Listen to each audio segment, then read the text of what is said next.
I used to grab the same haircut appointment every single time. Same length, same layers, and wonder why I looked tired in every photo. Nobody tells you that after 60, the wrong haircut doesn't just look outdated.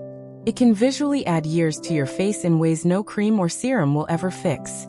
Today I'm walking you through 7 rejuvenating haircuts that soften your features, catch the light in your favor, and make you look rich, elegant, and years younger, without touching a single product on your vanity.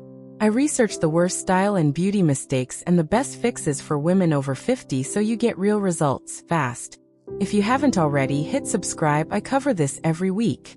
Part 1. The blunt bob that's quietly aging you. Here's something most stylists won't say out loud. A blunt, heavy bob, the exact cut so many women over 60 default to for low maintenance, is one of the most aging shapes you can choose after your face naturally softens with age. That hard, straight line at the jaw draws a flat horizontal border, right where your face has already started to lose definition.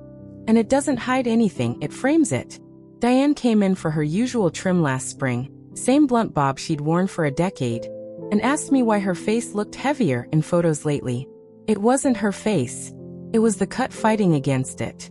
The fix is a soft, jaw-grazing shag with face-framing layers cut at an angle, not straight across. Ask your stylist for this exact phrasing. A longer shag with soft layers starting at the cheekbone, no blunt line at the jaw. The angled layers create diagonal movement instead of a horizontal stop, and diagonal lines are what actually lift a face visually. This isn't a trend cut, it's a geometry fix.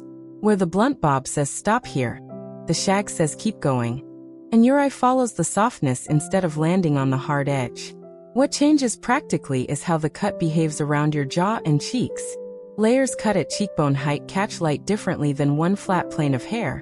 They create soft shadow and highlight variation, which is exactly what makes a face read as more sculpted rather than tired. The shag also moves with you. When you turn your head or laugh, the layers shift and separate naturally, which reads as alive and animated on camera and in person, instead of static and heavy. Diane's stylist walked her through this exact conversation, and 6 weeks later, at her granddaughter's engagement dinner, 3 different people asked what she'd done differently. She hadn't done anything to her skin or her makeup. It was purely the shift from that hard blunt line to layers that moved with her face instead of against it. There's a second layer to this that most people miss. The shag also solves a texture problem that comes with age. As hair thins slightly at the crown, a blunt bob actually exaggerates that thinness because all the weight sits at one heavy line, making any gap at the root more visible by comparison. Layers redistribute that weight throughout the cut, so even if your density has genuinely changed over the last decade, the style itself creates the illusion of fullness rather than highlighting the loss. That's the quiet trade nobody explains. You're not just choosing a shape, you're choosing how forgiving that shape is to the hair you actually have now, not the hair you had at 35.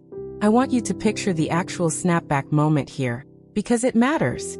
It's not about the cut looking younger, in some abstract sense. It's that a soft, angled shape pulls the eye in a gentle curve around your face instead of stopping it dead at a hard line. Softness reads as approachable and lifted. Hardness reads as heavy and set. That's the entire visual language your stylist is working with, whether they say it out loud or not. Before, Diane's blunt bob sat like a helmet, technically neat, but rigid, flat, and aging her by drawing a stark line exactly where her jaw had softened. After, her shag moves with soft cheekbone height layers, catching light, framing her face in a curve instead of a box, and taking years off without a single product change. And that hard truth about blunt cuts I just walked you through? It's actually connected to something even more common. The next mistake affects nearly every woman with fine or thinning hair, and it's hiding in plain sight in your part line. Part 2. Your part line is working against you, plus the fringe fix. Most women never change their part line after 50, and that single habit is quietly making thinning look worse than it actually is. When you part your hair the exact same way for years, the scalp along that line gets repeated pressure and light exposure, and the hair itself starts growing with a slight lean in that direction, which widens the gap visually every single time you style it the old way. The fix is a deep side part, angled instead of centered, combined with a soft swept fringe that schemes just past the temple. Ask for this exact phrasing at your next appointment. A deep side part with face framing pieces left slightly longer to sweep across, not a blunt fringe cut straight. The deep angle immediately covers more scalp surface with hair volume instead of exposing a straight strip down the center. And the swept fringe adds movement right at the temple, which is one of the first places volume naturally recedes.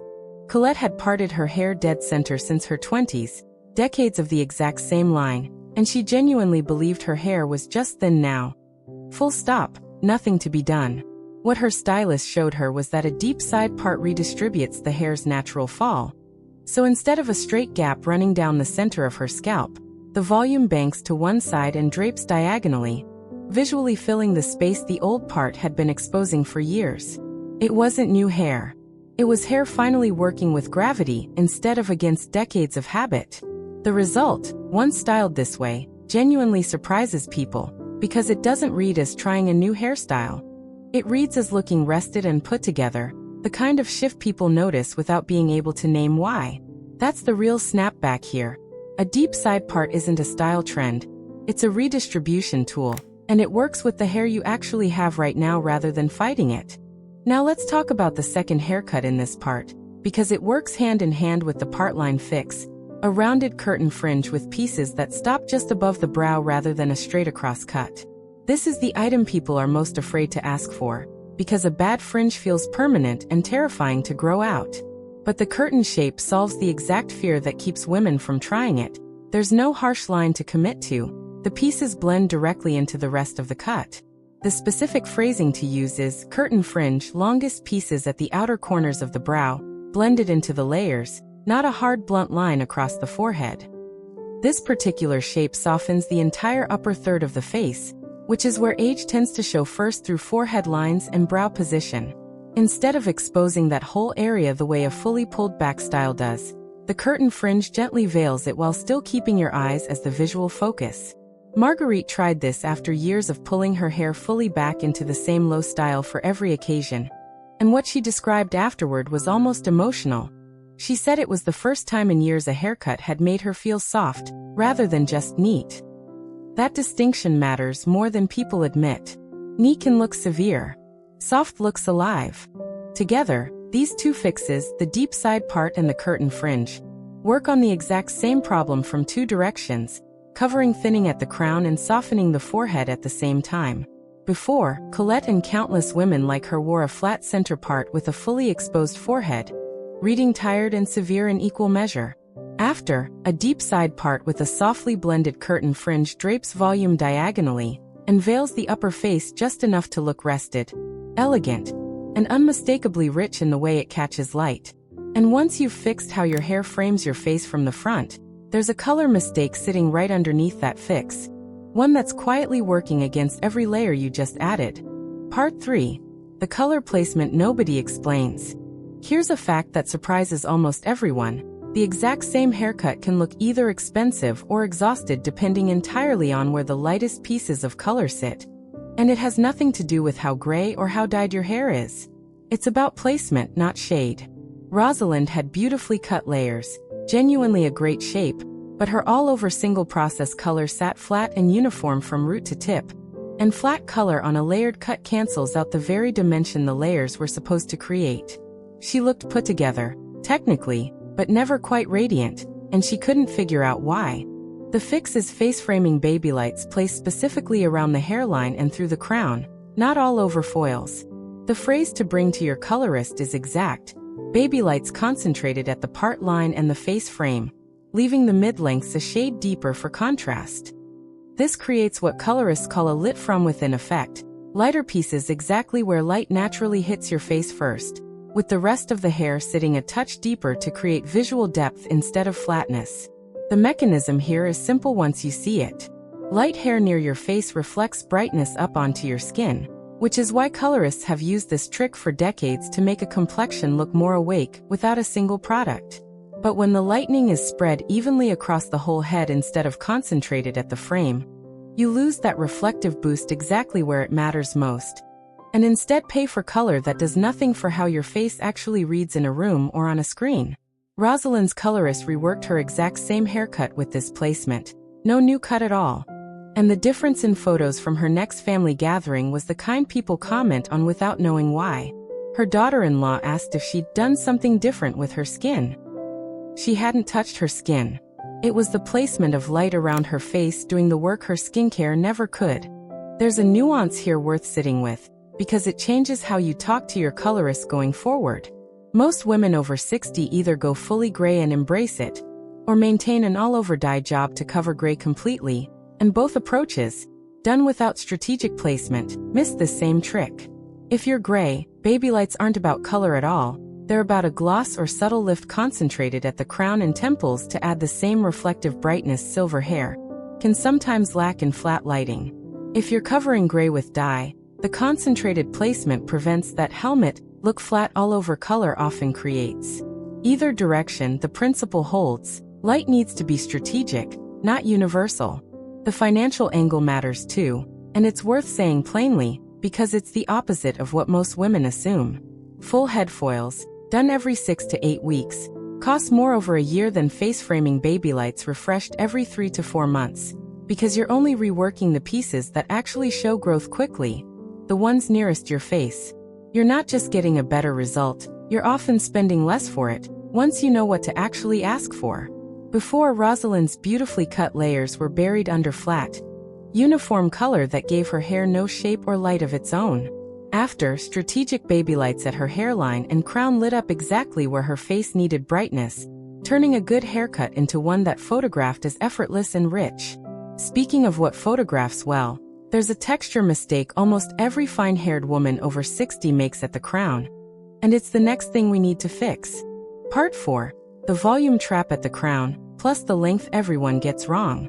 Almost nobody tells you this, but teasing or heavy backcombing at the crown, the exact trick so many women over 60 rely on for volume, actually accelerates visible thinning over time, because repeated friction at the root stresses the hair shaft right where it's already most fragile with age.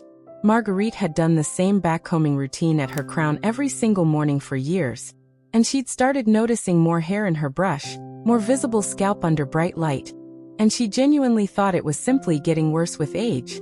Inevitable, nothing to be done about it.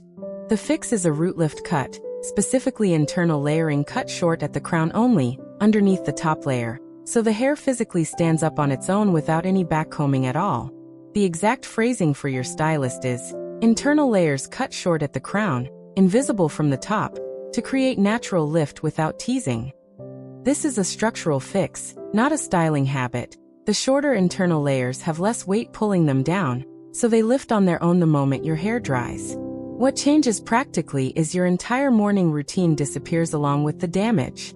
There's no more repeated friction at the root, because the volume is built into the cut itself, permanently, every single time you wash and dry your hair, not something you have to manufacture with a comb and repeated backward strokes.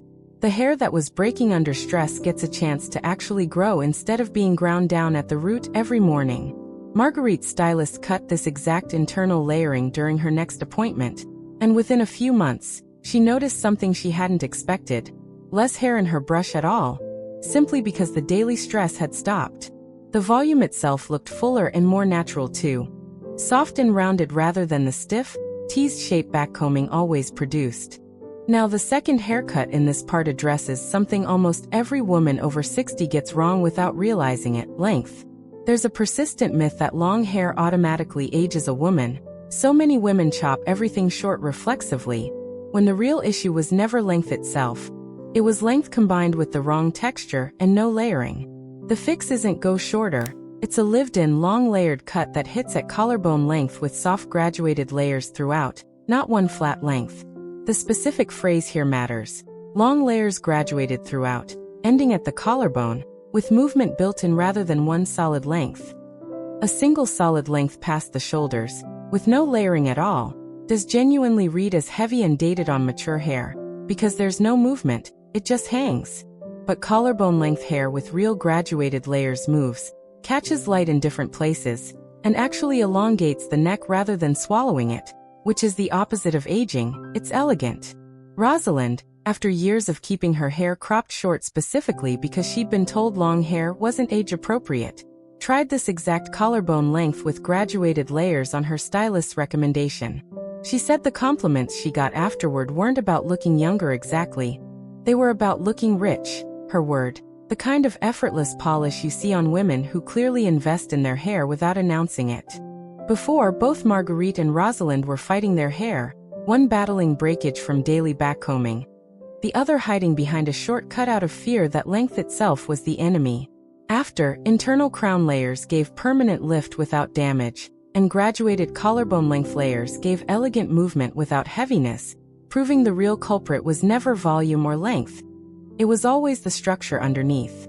And once your crown and length are finally working for you instead of against you, there's one last haircut, and it might be the most overlooked of all 7. Part 5. The texture fix that ties every cut together. I need to admit something here. For years I assumed a great haircut was the finish line. That once the shape was right, everything else would simply fall into place on its own. I was wrong, and the mistake I kept making was ignoring texture entirely, the natural bend or straightness of the hair itself, as if it had nothing to do with how expensive a cut could look. Diane, the same woman from part 1 with her new shag, came back 3 months later slightly disappointed. The cut was still technically excellent, but it wasn't sitting the way it had at the salon. It looked flatter, less dimensional, almost like a different haircut entirely on an ordinary Tuesday morning. The fix, and the 7th haircut in this list, is what stylists call a texturized cut, point cut ends rather than blunt cut ends throughout the layers. The phrase to request is, point cut, not blunt cut, ends throughout the layers, to soften how the cut falls day to day. Blunt cut ends, even within a layered shape, create tiny weight lines at the tips of each section. And over time, especially as hair loses some natural body with age, that weight pulls the whole style flatter than it looked the day you left the salon. Point cutting removes hair at an angle at the very ends of each section, rather than straight across, which breaks up that weight line completely. The visual result is soft, feathered tips instead of crisp, heavy ones, and that softness is what allows a cut to hold its shape and movement day after day, not just on the morning it was freshly styled. This is the difference between a haircut that looks good once, and one that looks good every single time you glance in a mirror. Diane's stylist went back in and point cut through her existing shag, no length removed, just the ends reworked, and the change in how it behaved day to day was immediate. It held its shape through a full day of errands, through humidity, through sleeping on it and waking up the next morning, in a way the blunt-ended version simply hadn't. Here's what makes point cutting worth mentioning as its own item rather than a footnote. It isn't a haircut you choose instead of the other 6. It's the finishing technique that makes every single one of them actually work day after day. A blunt bob turn shag, a curtain fringe, collarbone length layers. All of it depends on where the individual ends are cut, not just the overall outline. Ask for this specifically at your next appointment regardless of which shape you choose, because most stylists default to blunt ends unless you request otherwise. It's simply the faster technique, not necessarily the better one for hair that's changed texture with age. There's also a practical honesty here worth sharing. As hair ages, it often loses a small amount of its natural bounce and becomes marginally more prone to looking one-dimensional under artificial light, which is exactly the kind of light most of us are photographed under at family gatherings and events. Point cut ends catch that same artificial light in dozens of tiny broken angles instead of one flat plane, which is genuinely part of why some women's hair reads as glossy and rich in photos while others, with technically similar cuts, look duller. It was never about the shade of your color or the shape of your cut alone. It was always this final, overlooked layer of technique underneath everything else. Before, Diane's excellent shag fell flat by midweek, weighed down by blunt ends fighting the very layers meant to give it movement. After point cut, feathered tips let that same shape hold, bounce, and catch light every single day, proving the smallest technical choice at the very end of a haircut can be the difference between good and unforgettable. You now know exactly what to say at your next appointment, from softening a blunt bob into a face-framing shag, to fixing your part line, to placing color where it actually lights up your face, to cutting internal layers for real lift, to choosing length and texture that finally work with the hair you have now, not the hair you had decades ago. That's real, specific power in a room where most women just say surprise me and hope for the best. Tell me in the comments, which of these 7 haircuts are you asking for first? Next time, I'm breaking down the exact skincare routine that pairs with these cuts to finish the whole look. Like this video, subscribe to Timeless Wisdom Path, and I'll see you in the next one.